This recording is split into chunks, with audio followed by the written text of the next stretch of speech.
अस्सलाम वालेकुम व्यूवर्स, कैसे हैं आप सब। आज हम जिस प्लांट के बारे में बात करेंगे वो है ये डायंथस का प्लांट। खूबसूरत से फूलों वाला। ये देखिए कितने प्यारे प्यारे खूबसूरत से फूल हैं इसके, मुख्तलिफ शेडेड में, मुख्तलिफ कलर्स में।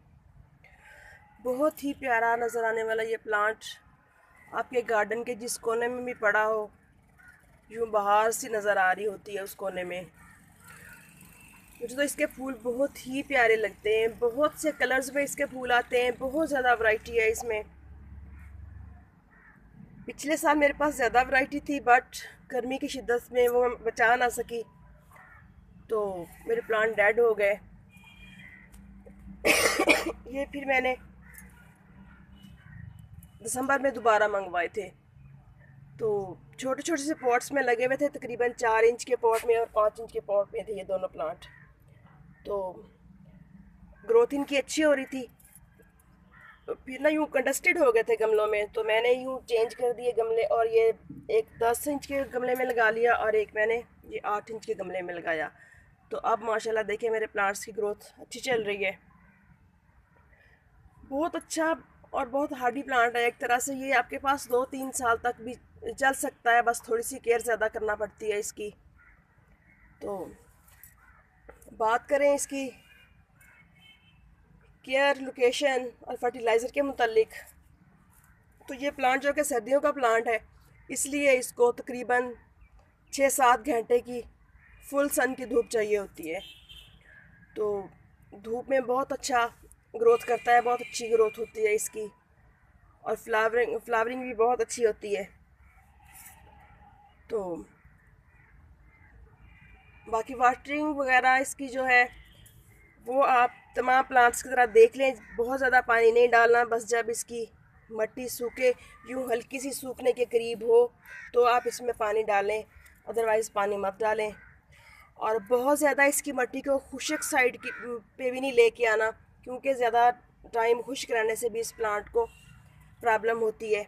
इसलिए जब हल्की सी मॉइस्ट मिट्टी हो इसकी, यानी कि सूखने के करीब हो, तो आप दूसरा पानी दें, वरना पानी ना दें।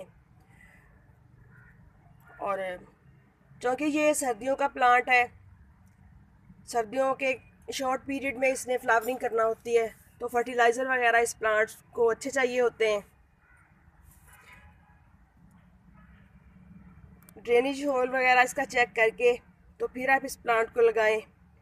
और फर्टिलाइज़र जो है वो आप जब इसकी मिट्टी बनाएं, क्योंकि वेल ड्रेन मिट्टी में लगाना है इस प्लांट को, तो उसमें एक हिस्सा सैंड, एक हिस्सा गार्डन की सोइल और एक हिस्सा गोबर खाद का मिक्सचर बना के, या कोई भी कंपोस्ट वगैरह ऐड करके, तो फिर आप इस प्लांट को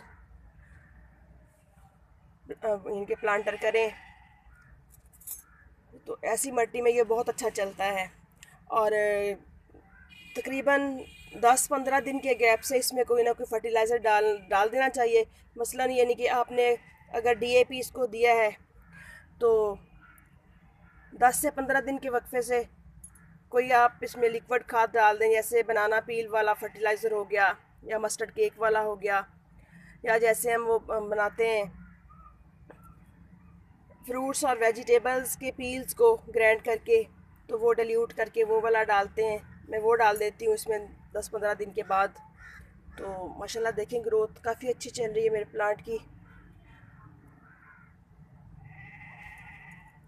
जौन सा भी अवेलेबल हो आप वही इसमें डाल दें फर्टिलाइज़र, लेकिन फर्टिलाइज़र इसको अच्छा चाहिए होता है। और पेस्ट वगैरह की बात करें तो पत्तों और फूलों पे तो पेस्ट वगैरह कोई नज़र नहीं आए, बट 2 साल पहले जब मेरे पास प्लांट था, वो सेम सिर्फ यही वाला कलर था, शॉकिंग पिंक वाला। तो वो प्लांट मेरे पास 2 साल पहले जो था वो रह गया था गर्मियों में। तो गर्मियाँ ख़त्म होने पे जब थी, तब मैंने गौर किया कि नीचे से उसके पत्ते ना ब्राउन हो रहे हैं। तो जब मैंने ज़रा उसको चेक किया, प्लांट को शाखें इधर उधर करके, तो देखा तो ब्लैक कलर का मोटा सारा कीड़ा उसके अंदर था, जो अंदर ही अंदर पत्तों को खा रहा था। तो उसको मैंने निकाल के मारा, और फिर मैंने इस पर नीम ऑयल का स्प्रे वगैरह किया,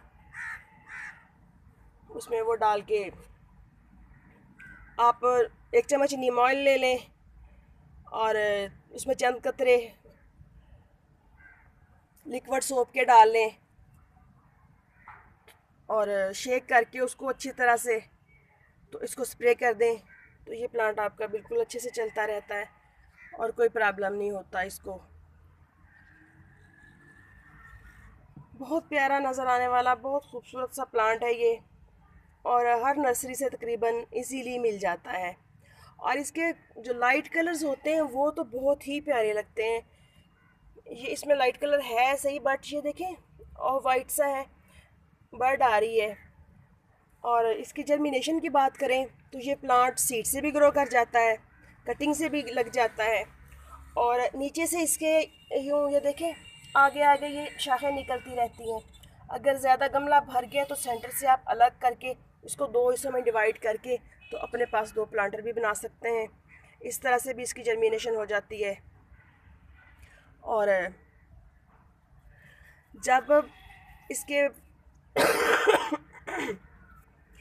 ये प्लांट गर्मी सर्दी के एंड में, जब मेरे पास तो तकरीबन जून जुलाई तक ये वाला प्लांट फ्लावरिंग करता रहता है थोड़ी बहुत।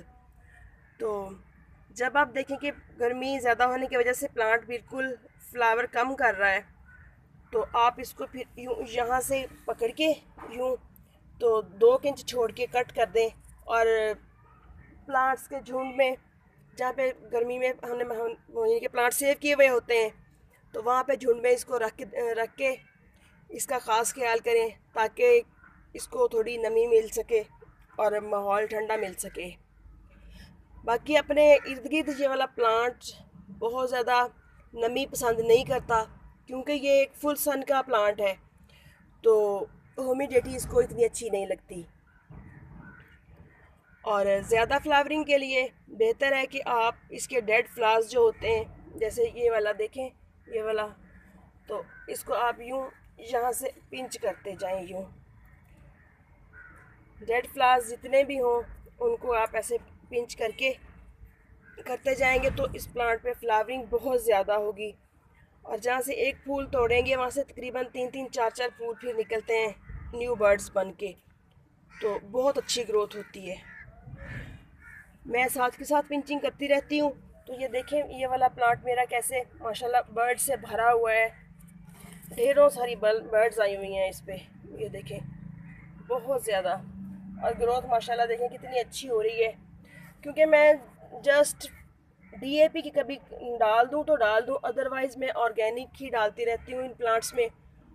कभी लस्सी वाला फर्टिलाइज़र बना के डाल दिया, और कभी मैंने इसमें बनाना पील्स का डाल दिया, ओनियन पील्स का डाल दिया।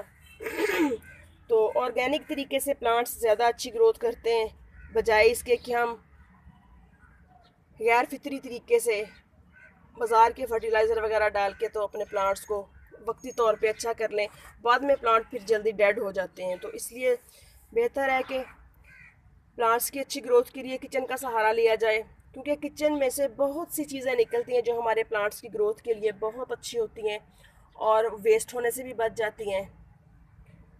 तो आई होप कि मैंने आपको इसके मुतालिक तमाम इंफॉर्मेशन दे दी है जो मुझे पता थी।